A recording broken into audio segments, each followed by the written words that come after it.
seal there will now expand and seal up.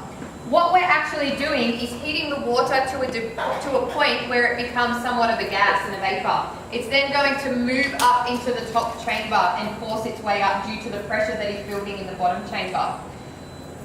Once it moves up into the top chamber, I'm going to reduce my heat.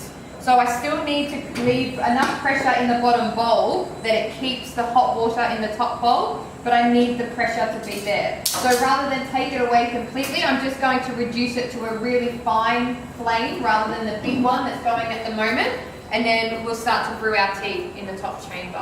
So this will take a little while. When you are working with any brew equipment, you want to start with filtered water.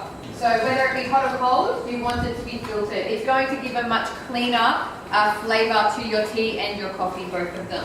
Now, like Joy said, we need a clean filter. So if you are using this for coffee, these material filters come with quite a few, or a spare one in the box.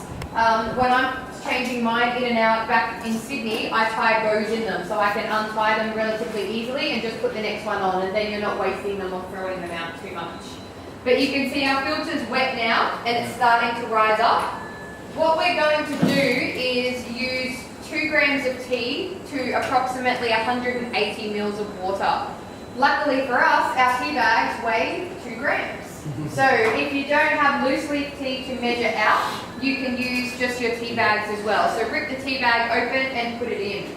Now this siphon size here that we're using is slightly smaller than our Gloria Dean's coffee siphons.